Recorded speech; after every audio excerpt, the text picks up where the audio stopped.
Okay, so we've been through this crisis, and there are all sorts of explanatory formats out there, and it's interesting to look at the different genres. One genre is that it's all about human frailty. I mean, Alan Greenspan took refuge in the fact it's human nature, he said, and you can't do anything about that. But there's a whole world of explanations that kind of say it's the predatory instincts, it's the instincts for mastery, it's the delusions of investors and the greed and all the rest of it. So there's a whole range of discussion of that. And of course, the more we learn about the daily practices on Wall Street, we kind of figure there's a great deal of truth in all of that. The second genre is that there's institutional failures. The regulators were asleep at the switch. The shadow banking system innovated outside of their purview, etc., etc., etc., and therefore the institutions have to be reconfigured, and it has to be a global effort by the G20, something of that kind. So we look at the institutional level and say that has failed and that has to be reconfigured.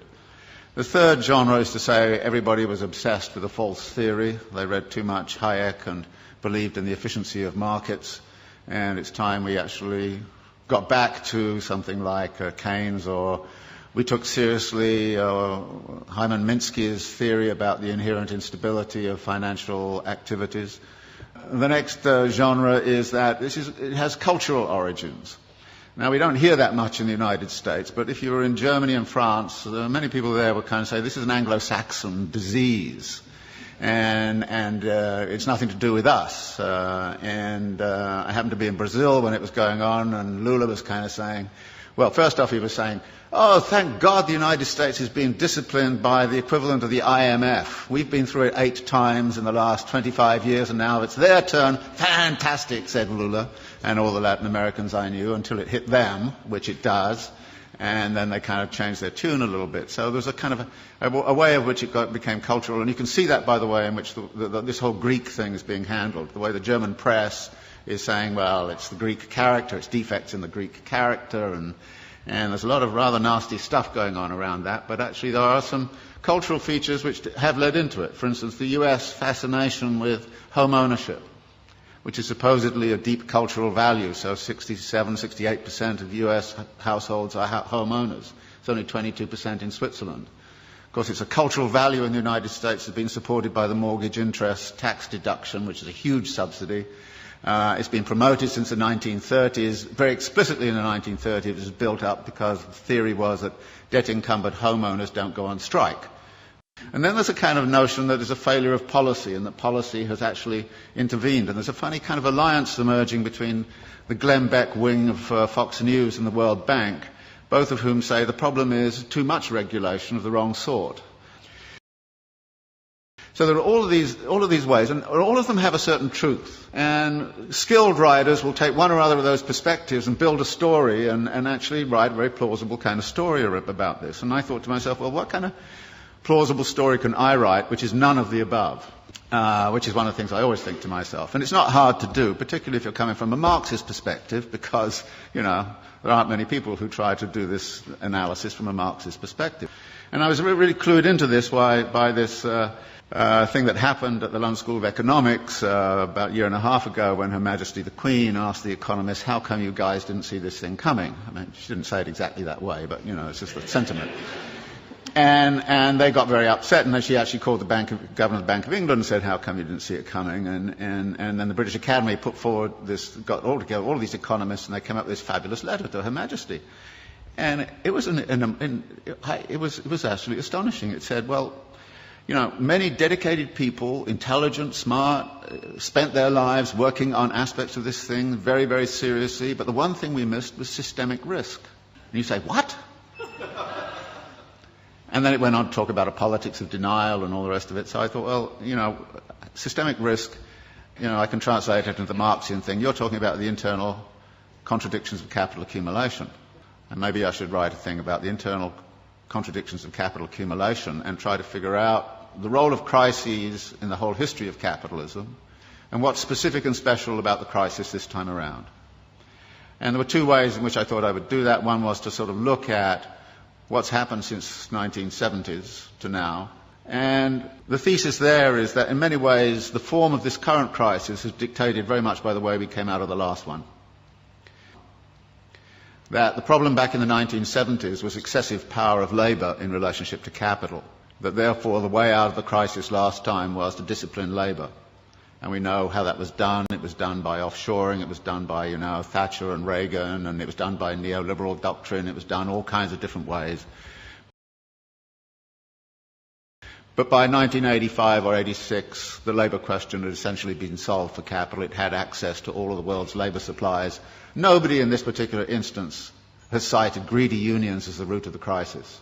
Nobody in this instance is saying it has anything to do with excessive power of labour. If anything, it's the excessive power of capital, and in particular the excessive power of finance capital, which is the root of the problem.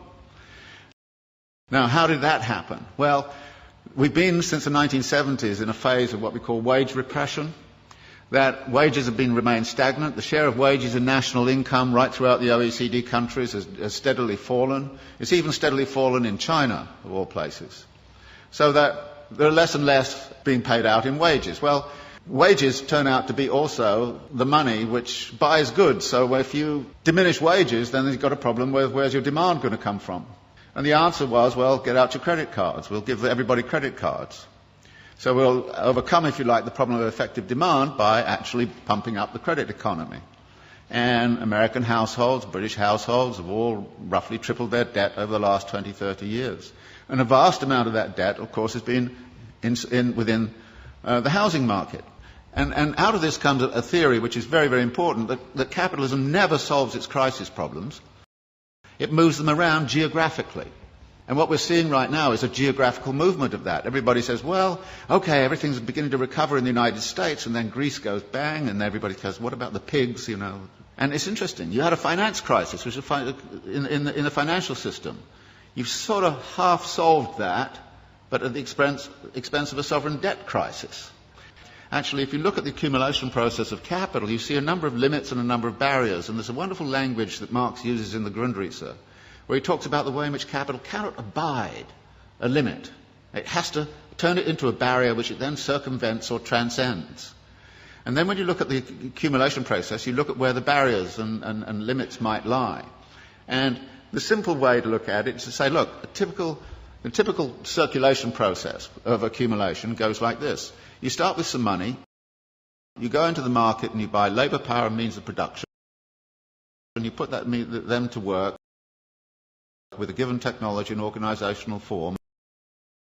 You create a commodity which you then sell for the original money plus a profit. Now, you then take part of the profit and you recapitalise it into an expansion for very interesting reasons. Now, there are two things about this. One is there are a number of barrier points in here. How is the money got together in the right place at the right time in the right volume? And that takes financial ingenuity. So the whole history of capitalism has been about financial innovation. And financial innovation has the effect of also empowering the financiers. And the excessive power of the financiers can sometimes, they do get greedy, no question about it. And if you look at financial profits in the United States, they were soaring after 1990. They're going up like this. Profits in manufacturing were coming down like this. And you could see the imbalance. In this country, I think the way in which this country has sided with the City of London against British manufacturing since the 1950s onwards has had very serious implications for the economy of this country. You've actually screwed industry in order to keep, financiers happy. Any sensible person right now would join an anti-capitalist organisation. And you have to. Because otherwise we're going to have the continuation. And notice it's a continuation of all sorts of negative aspects. For instance, the racking up of wealth.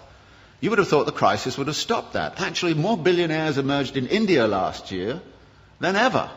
They doubled last year. The wealth of the rich, I just read something this morning, in this country has accelerated. Just last year, what happened was the leading hedge fund owners got personal remunerations of $3 billion each in 1 year. Now, I thought it was obscene and insane a few years ago when they got 250 million. But they're now hauling in 3 billion. Now, that's not a world I want to live in, and if you want to live in it, be my guest. I don't see us debating and discussing this. I don't have the solutions. I think I know what the nature of the problem is.